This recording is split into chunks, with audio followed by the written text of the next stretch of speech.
capital V equal to நம்ம என்ன எடுத்துக்கலாம்னா 5 எடுத்துக்கலாம். and capital R equal to என்ன எடுத்துக்கலாம்னா 1.5 எடுத்துக்கலாம். capital L equal to பார்த்தீங்கன்னா நம்ம 4 எடுத்துக்கலாம். இந்த மூணுமே நமக்கு ஸ்லைடர் தான், நமக்கு தெரியும். ஸோ நம்ம இந்த 3 ஸ்லைடருக்கும் வேல்யூஸை நம்ம ஃபிக்ஸ் பண்ணிட்டோம். ஓகேங்களா, இப்போ நான் ஹைட் பண்ணிட்டேன். அடுத்து நம்ம என்ன பண்ணணும்னா draw the graph of the current using the command. என்னன்னு தெரியும்னா capital I of t equal to நமக்கான கமாண்ட் வந்து பார்த்தீங்கன்னா capital V by capital R, திரும்ப ஒரு ப்ராக்கெட் ஓப்பன் பண்ணிக்கலாம், 1 minus exponential போட்டு இது என்னபிள் பண்ணிக்கங்க. ஸோ இதில் என்ன பண்ணுறீங்கன்னா minus capital RT divided by capital L. So கொடுத்து என்டர் கொடுத்துருங்க. ஸோ இந்த அல்ஜிப்ராவை இன்ஜெக்ஷன் பண்ணி பார்த்துக்கலாம். ஸோ இதுதான் வந்து பார்த்தீங்கன்னா the graph of the current. அடுத்து நம்ம என்ன கண்டுபிடிக்கணும்னா the graph of the charge passing through the coil using the command. அதுக்கு என்ன எடுத்துக்கலாம்னா q of t equal to integral. இது இன்டெக்ரல் பண்ணால் போதும், இன்டெக்ரல் கமாண்ட் யூஸ் பண்ணலாம். இன்டெக்ரல் ஃபங்க்ஷன் வந்து பார்த்தீங்கன்னா இங்கே I of t, capital I of tன்னு கொடுக்கணும். கொடுத்து என்டர் கொடுத்தீங்கன்னா ஸோ அதுக்கான graph of the charge passing through அப்படின்னு நமக்கு தெரிஞ்சிடும். இங்கே C1ங்கிறது ஆர்பிட்ரரி கான்ஸ்டன்ட், இது ஃபிக்ஸ்டு இப்படியே வச்சுக்கலாம்.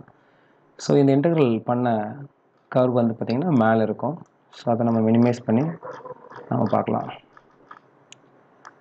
ஓகேங்களா, திஸ் கிவன் இதுக்கு வந்து கிராஃப் ஆஃப் த கரண்ட்டு, இது வந்து graph of the charge passing through the coil. t equal to 0ன்னு கொடுக்கலாம். கொடுத்திங்கன்னா அதுக்கான ஸ்லைடு க்ரியேட் ஆகிடும். இப்போ அடுத்து நம்ம என்ன பண்ணோம் அப்படின்னா இந்த I of t and Q of t இந்த ரெண்டு கிராஃப் மேலேயும் நம்ம ரெண்டு பாயிண்ட்டை ஃப்ளாட் பண்ண போகிறோம். ஃபஸ்ட்டு பாயிண்ட் என்னென்னா கேபிட்டல் A ஈக்குவல் டு எப்படி எடுத்துக்கணும்னா t, கேபிட்டல் I of tன்னு சொல்லி கொடுக்குறோம். பாருங்கள், இந்த ஏங்கிற பாயிண்ட் இங்கே ஃப்ளாட் ஆகிடுச்சு, ஆரிஜினில் இருக்குது, ஏன்னா t வந்து 0வாக இருக்குது. அடுத்த point capital B equal to எடுத்துக்கலாம்னா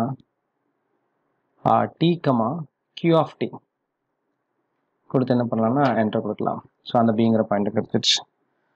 இப்போ நம்ம என்ன பண்ணலாம்னா இந்த டீங்கிற ஸ்லைடருக்கு என்ன பண்ணலாம்னா ஒரு இன்புட் பாக்ஸ் க்ரியேட் பண்ணலாம், அல்லது இங்கேயே டபுள் கிளிக் பண்ணிவிட்டு இதையே இன்புட் பாராக கன்சிடர் பண்ணிட்டு டீ கொடுத்து நம்ம என்ன வேல்யூ ஃபிக்ஸ் பண்ணலாம்னா ஸ்டார்டிங்கில் சப்போஸ் ஒரு 10 கொடுத்து என்டர் கொடுக்கலாம்.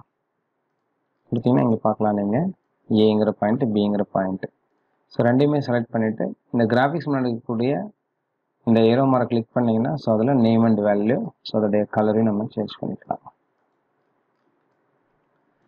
இப்போது இதில் நம்ம என்ன பண்ண போகிறோம் அப்படின்னு பார்த்தீங்கன்னா டீயோட வேல்யூஸை வந்து நம்ம சேஞ்ச் பண்ண போகிறோம்.